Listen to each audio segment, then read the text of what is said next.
Episode 5: Ribavirin and SARS-CoV-2 Preclinical and In Vitro Evidence. Welcome back to Ribavirin Reminiscence and Lingering Load in Long COVID-19, where we unravel the molecular threads of antiviral history. I'm your host Anushka, with a master's in genomics and a passion for sequencing the stories behind medical breakthroughs.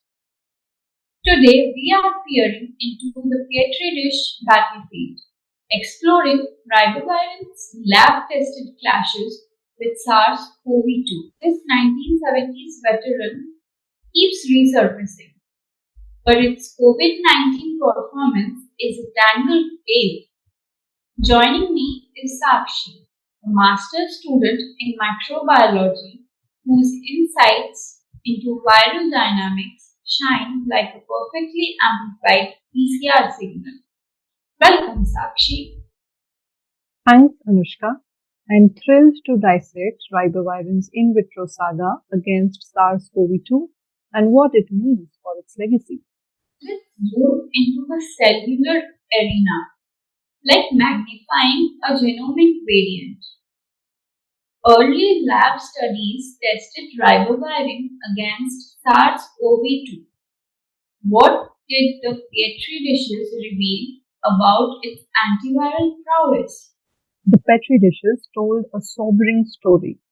In vitro studies, primarily using Viro E6 cells, a workhorse for coronavirus propagation, showed ribavirin's EC50, the concentration having viral replication, was disappointingly high per 2020 antiviral research reports. Ribavirin reduced SARS-CoV-2, but only at doses far beyond clinical feasibility. The hurdle? Toxicity. Concentrations above 50 micromolar risk hemolytic anemia seen in patients, making the antiviral effect more academic than actionable. A faint flicker in the lab snuffed out by toxicity. Summarizing, ribavirin's high EC50 against SARS-CoV-2 made it impractical. Despite this, why did it sneak into COVID-19 trials and protocols? Desperation and history fueled ribavirin's COVID-19 run. Its use in SARS and MERS outbreaks, despite mixed results, anemia in SARS trials, made it a familiar fallback in 2020's antiviral void. Clinicians, facing 30% mortality in severe cases, repurposed anything with RNA virus activity, lumping ribavirin with lopinavir or ritonavir or hydroxychloroquine. Early Chinese protocols paired ribavirin with interferon beta, causing viral load drops in small cohorts, as per JAMA 2020. These studies, often non-randomized, showed faster symptom relief in mild cases, but larger trials like WHO's Solidarity, which included around 2,000 participants, found no impact on mortality, ventilation, or viral clearance, sidelining ribavirin by mid-2020 for nirmatrelvir efficacy. A reflex grab for a familiar tool in a crisis. Summarizing, ribavirin's past use and early promise drove trials, but robust data fell flat. Why does its mechanism falter against SARS-CoV-2 compared to other RNA viruses?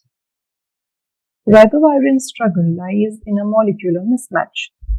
Its hallmark is lethal mutagenesis, spiking mutation rates by integrating into RNA alongside IMPDH inhibition, cutting GDP pools by 30 to 50%.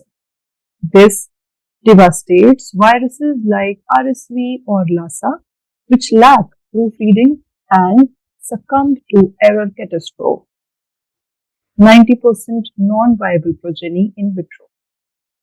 SARS-CoV-2, however, wields NSP14 exonuclease, which is a proofreading enzyme correcting ribavirin-induced errors, reducing mutation rates as per 2021 Nature studies. This resilience blunts ribavirin's mutagenesis, requiring tenfold higher doses than for HCV. Additionally, SARS-CoV-2's complex RDRP, NSP12, is less susceptible to ribavirin's direct inhibition compared to influenza, limiting its multi-pronged attack. A viral proofreader outsmarting the ribavirin's chaos. SARS-CoV-2's proofreading and resistant RTRP curb ribavirin's effectiveness. Is there any hope for ribavirin in COVID-19's lingering challenges like long COVID? Ribavirin's standalone role in acute COVID-19 is likely over. Its EC50 and toxicity outweigh benefits against nirmatrelvare's 1 micromolar efficacy. Yet, long COVID's viral persistence hypothesis, where SARS-CoV-2 RNA lingers in 30 to 40% of gut or brain tissues per 2024 Nature Microbiology, keeps ribavirin in play.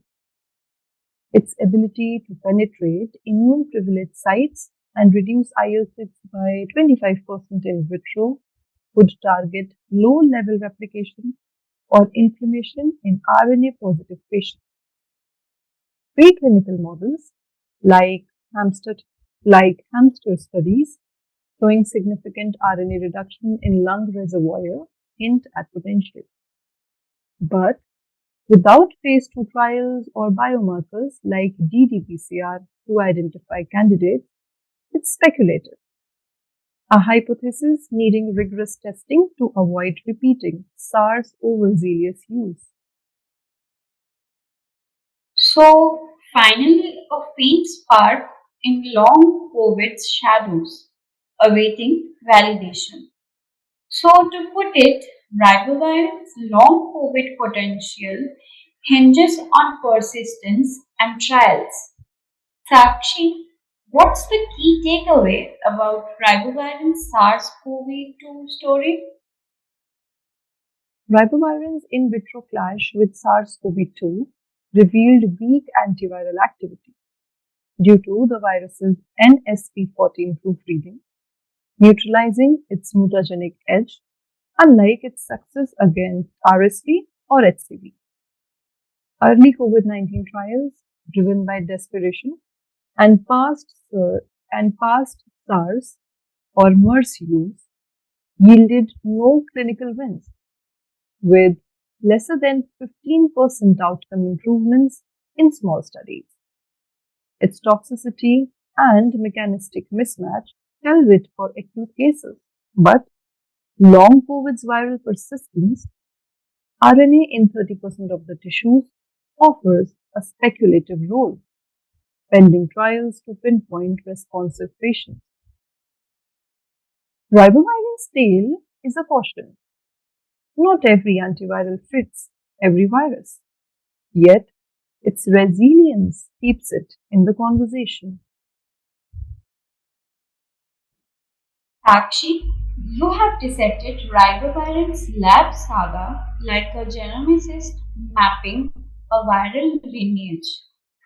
Thank you for clarifying dive. Thanks, Anushka. It's been a joy to probe ribavirin's limits and possibilities with you. Next week on ribavirin reminiscence and lingering load in long COVID-19, we'll tackle the pharmacokinetics puzzle. Can ribavirin reach SARS-CoV-2's hidden reservoirs? And what does its red blood cell affinity mean for long COVID? I'm Anushka. Stay curious. Keep questioning the molecules we know.